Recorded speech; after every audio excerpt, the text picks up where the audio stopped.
Sir புதிய போராட்டமா? அடுத்த போராட்டம் ஆரம்பிச்சிட்டீங்களா? இல்லை சார், பழைய போராட்டம் சார். பழைய போராட்டமா? பல ஆண்டுகளாக முயற்சி பண்ணியிருக்கிறேன் சார். கொஞ்சம் கஷ்டப்பட்டுக்கிறேன் சார். என்ன போராட்டம்? எவ்வளோ போராட்டம் பண்ணியிருக்கிறேன், எவ்வளோ செய்திகள் செஞ்சிருக்கிறேன். எல்லாம் சரி சாட்சி எனக்கு செஞ்சிருக்காங்க. பிடபிள்யூ சரி, இபியும் சரி, முனிசிபாலிட்டியும் சரி எனக்கு பண்ணியிருக்காங்க. இது சின்ன சின்னதாக விழிப்புணர்வு கொடுக்குறீங்க, பள்ளமா இருக்கு அந்த மாதிரி சின்ன சின்ன விஷயம் சொல்றீங்க, உடனே நிவர்த்தி ஆகுது, நிவர்த்தி பண்ணிடுறாங்க. அவங்களுக்கு ஒரு நன்றி. இதை நான் பல காலமா தூக்கி நடந்துருக்கிறேன் சார். திட்டத்தை அப்படியா? நண்பர் கோட்டை கொடுத்த திட்டம். என்ன திட்டம் சார்? என்ன திட்டம்? ராஜீவ்காந்தி சிக்னல்லையும் இந்திரா காந்தி சிக்னல்லையும் மக்கள் அவதிப்படாம நிக்காம போறதுக்கு உண்டான மாஸ்டர் பிளான். ஓ, சிக்னலே தேவையில்லை, அப்படியே போயிடலாம். ஓ, அப்படியே போயிடலாம். அப்ப இப்ப நிக்கிறதுனால ரொம்ப தூரம் அந்த கடைசி வந்து சிக்னல் நிக்கிறதுனால காமராஜ் சாலையில பழைய பாலம் வரைக்கும் இருக்கு. ஈசிஆர்ல நம்ம கொக்கு பார்க்கெல்லாம் தாண்டி லதா ஸ்டீல் வரைக்கும் போகுது. லதா ஸ்டீல் வரைக்கும் நிக்குது. இந்த பக்கம் ஹாஸ்பிட்டல் பக்கம் பார்த்தீங்கன்னா ஹாஸ்பிட்டல்லாம் தாண்டி நிக்குது. இந்த பக்கம் கவர்மெண்ட்ல பார்த்தீங்கன்னா நகர்ல அது வரைக்கும் நிக்குது. அது வரைக்கும் நிக்குது. ஓஹோ, அப்ப கதிரவம் பார்த்து நம்ம ராணி ஹாஸ்பிட்டல்லாம் தாண்டி. அப்ப இந்த திட்டத்துக்காக போராடுறது மக்களே போராட்டத்துல இந்த அவதியில தான் இருக்காங்க, நீண்ட நாள் அவதி.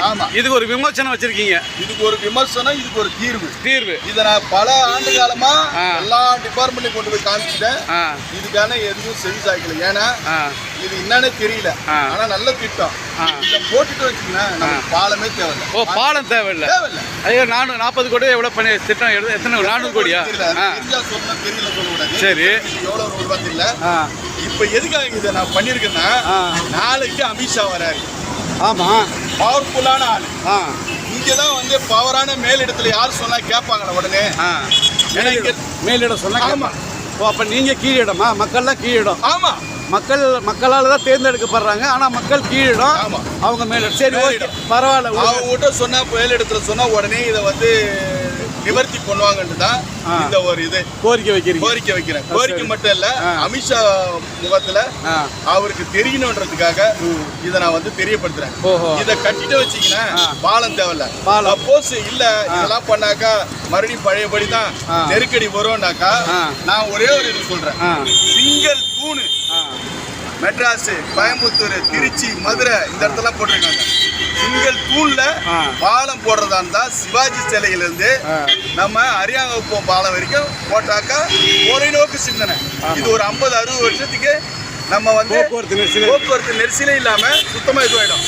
ஆனா இவங்க போட போறதோ 3 தூணு 4 தூணு போட்டு இங்க இருந்து ஆரம்பிச்சு இப்படி இறக்கிறது, அப்புறம் அங்க இருந்து அறுத்து அப்படி இறக்கிறது. அதுக்கு இருக்கிற கடையெல்லாம் காலி பண்றது. அது வேற மட்டும் இல்லாம ஒரு தூண்ல போட மாட்டாங்க.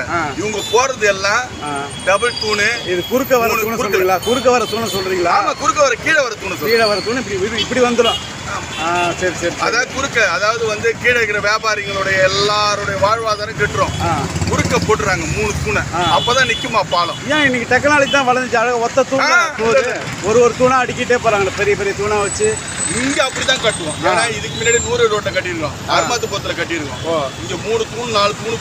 எனக்கு ஒரு சந்தேகம், ஒரு தூண்னா செலவு குறையுமே, 4 தூண் வச்சா செலவு அதிகமா தானே ஆகுது? செலவு குறையுது இல்லைங்க, கமிஷன் குறையுது இல்லைங்க. சரி சரி, இப்ப தூணு வச்சு கட்டினா அப்படி கட்ட சொல்றீங்க. ஆனா நான் என்ன சொல்றேன்னா, பிளான் போட்டா இது போட்டீங்களா பாலம் தேவையில்லை. பிளான பாருங்க, பாருங்க. ஓ, 2 பிளான பாருங்க. என் நண்பர் போட்டு விட்ட பாலம். சரி, பாலம் போட்டா சிவாஜி சிலையில இருந்து சிங்கிள் தூண்ல நயனார் இது அரியாங்குப்பம் வரைக்கும் போடுங்க.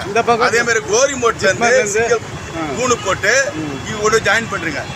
இதே மாதிரி இங்க இருந்து ராஜீவ்காந்தி சிக்னலு, இந்திரா சிக்னலு, இது மரப்பாலம், முருங்கப்பாக்கம், நோனாங்குப்பம், ஆனால் இந்தாண்டி அரியாங்குப்பத்துக்கிட்ட இறக்கிடலாம். சிங்கிள் தூணு போட்டாக்கா கீழே பாட்டு கீழே போவாங்க. அங்கிருந்து வர்றவங்க வருவாங்க. சிங்கிள் தூணு இருந்தாக்கா, புரியுதுங்களா? 3 தூணு போட்டாக்கா அங்க வர முடியாது, இங்க வர இடத்த அடிச்சிடுவாங்க, பாலம் போட்டுருவாங்க. இருக்கிற வியாபாரிகளுடைய வியாபாரம் வாழ்வாதாரம் எல்லாம் கட்டும். இது நடக்கும். ஆனா இவங்க போடுற திட்டம் தொலைநோக்கு சிந்தனையோட போறது இல்ல, அப்பப்போ போடுற திட்டம். இந்த திட்டம் 5 வருஷம் குறைஞ்சது 10 வருஷத்தோட இது டாரியாயிடும். நான் சொல்ற திட்டம் 5 வருஷத்துக்கு திரும்ப நெருக்கடி போகும். ஆமா, நெருக்கடி வரும். மறுபடியும் என்ன பண்ணுவாங்க, பிளான் போட்டு சரி இதுதான் நடக்கும். என்னைக்கு அவஸ்தைப்பட்டுக்கினே இருக்கணும்.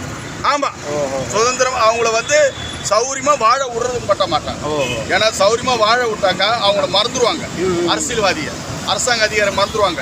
அதனால வந்து சரி, இந்த திட்டம்லாம் யார் திட்டுறாங்க? அரசியல்வாதி திட்டுறாங்களா இல்லை இதுக்கான பிளானிங் இன்ஜினியர்ஸ் திட்டுறாங்களா? ஏன்னா ஒரு தூண் வைக்க சொல்றீங்க, இதே மாதிரி சின்னதாக ஏற்றி இறக்குறேன்றாங்க. இந்த திட்டம்லாம் யார் திட்டுறா? இது யார் அப்ரூவல் பண்ணுறா? ஏன் இந்த மாதிரியான திட்டங்களை இன்னும் ஒரு தொலைநோக்கு பார்வையோட ஏன் திட்டங்களை தீட்ட மாட்டாங்க? செலவிடல் எப்படி செலவு பண்ண போதான் போறாங்க, அந்த செலவை ஒரேடியா திட்டமிட்டு ஒழுங்கா பண்ணலாம்ல? அதுதான் கேள்வி. அதான் கேக்குறீங்க. திட்டம் போடுறதுலாம் தொலைநோக்கு சிந்தனையோட போடுறீங்களா இல்ல டெம்பரவரியா பர்மனண்டா போடுற திட்டமா? இது யாரு போடுற திட்டம்? மக்களை கேட்கறீங்களா, வியாபாரிகளை கேட்கறீங்களா? இதனால மக்களுக்கு எவ்வளவு தொந்தரவு வருது என்ன கேட்கறீங்களான்னு இந்த திட்டம் யார் போடுறது இல்லை. ஆனா இந்த திட்டம் எல்லாம் சென்ட்ரல்ல போடுற திட்டம் தான், ஸ்டேட்ல போடுற திட்டம் கிடையாது. இதுக்கு முன்னாடி ரூரல் ரோட்ல பாலம் போட்டிருக்காங்க, 3 தூணை போட்டு ஃபுல்லா அடைச்சிட்டாங்க. அங்க இருக்கிற வியாபாரிங்க எல்லாம் அழுகுறாங்க, பாவம், வாழ்வாதாரம். புரியல? இதுதான் அப்ப சென்ட்ரல் திட்டம்னால தான் சென்ட்ரல் மினிஸ்டருக்கே இந்த கேள்வி. ஆமா, நல்ல கேள்வி கிடையாது. இது எதனால நான் இது பண்றேன்னா, நாளைக்கு அமித்ஷா வராரு, இதை நான் அவர்கிட்ட காமிக்க போறேன். இதை அவர்கிட்ட கொண்டு போய் சேர்க்கணும். பாலம் போட்டா சிவாஜி சிலைன்னு போடுங்க. போக்குவரத்து காவலரும் மனிதர் தானே, போக்குவரத்து காவலர் மனிதர் தானே. அவங்க மிருகமா இல்ல ரோபாவா? அவங்களுக்கு கஷ்டம் இல்லாம போகும். இந்த மாதிரி பிளான்லாம் போட்டு விடுறது சிந்திக்க மாட்டீங்க. இந்த திட்டத்தை எல்லாரும் என்ன சொல்றாங்க சார்? நீங்க சொல்லுங்க. திட்டத்தை என்ன சொல்றாங்கன்னா, இது பயங்கரமான இது அப்படி இப்படின்றாங்க. ஆனா சிம்பிளானது இல்ல, நல்லா இருக்குன்னு சொல்றாங்க. நல்லா இருக்குன்னு சொல்றாங்க, செயல்படுத்த மாட்டாங்க. ஏன் அவங்களுக்கு அதிகாரம் இல்ல? இல்ல, செயல்பட்டா ஒரு கமிஷன் கிடைக்காது. இல்ல, நான் நினைச்சேன் ஒருவேளை சாதாரண மனிதர் நீங்க சொல்றதுனால கேட்க மாட்டாங்களோ. அதுதான் அதனால தானே இப்ப அமித்ஷா வர்றாருல, பவர்ஃபுல்லான ஆள் வர்றாருல, அமித்ஷா கிட்ட கொடுப்போம். சரி, ஏன்னா உள்துறை அமைச்சர். புதுச்சேரி மாநிலம் யாரோட கண்ட்ரோல்ல இருக்குது? சென்ட்ரல் கவர்மெண்ட் டெல்லி கண்ட்ரோல்ல இருக்குது. ஒரு சமயம் பவர்ஃபுல்லான அதிகாரி சொன்னா கேட்பாங்களான்ற ஒரு இதுல தான் நல்ல எண்ணெய் தொழில் மக்களுடைய பிரச்சனை. பாருங்க எவ்வளவு மணிக்கணக்கா நிக்கிறாங்க. மணிக்கணக்கா நிக்கிறாங்க. ஆம்புலன்ஸ் கூட போக முடியல. ஆமா, ஆனா அவங்க அதிகாரி எல்லாம் நேரா போறாங்களா சிக்னல் இல்லாம? அவங்களாம் கேள்வி கேட்க பாருங்க, அவங்க வழி இல்லாம போறாங்க, இந்த வழி தெரியல.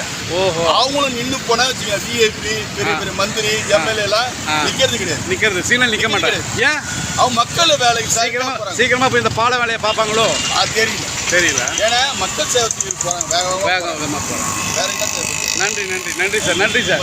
உங்க கோரிக்கையை அப்புறம் அமித்ஷா அவர்களுக்கு தெரிவிச்சிருங்க. நீங்க என்ன கோரிக்கை வைக்கிறீங்களோ சொல்லிடுங்க அமித்ஷா அவர்களுக்கு. அதான் இந்த கோரிக்கை தான் வர அமித்ஷாவுக்கு. இந்த கோரிக்கை பாலம் போறதா இருந்தா சிங்கத்தூள்ல போடுங்க. தான் என்னோட கோரிக்கை. மறுபடியும் மீண்டும் சொல்றேன், பாலம் போறதா இருந்தா சிவாஜி சிலையில இருந்து சிங்கல் தூண்ல பாலம் போடுங்க. இல்லையா இதை கடைபிடிங்க. இதை கடைபிடிச்சா பாலம் போட வேண்டிய அவசியமே கிடையாது. இல்ல, ராஜீவ் காந்தி சிக்னலும் இந்திரா காந்தி சிக்னலும். ஓகே ஓகே, இதுதான் சார் என்னுடைய இது. ஏன்னா இதை நான் பல ஆண்டு காலமா முயற்சி பண்ணி கடைசியா அமித்ஷா கிட்ட கொடுக்குறேன். அதான் உங்க நண்பர் என்ன பண்ண திறமை உங்ககிட்ட கொடுத்தாரு, நீங்களும் ரொம்ப நாளா வச்சு உருட்டினீங்க. சரிங்க, அமித்ஷா கிட்ட கொண்டு போய் இதை பார்க்குறவங்க அமித்ஷா கிட்ட எப்படியாவது. நன்றி சார், நன்றி சார், நன்றி.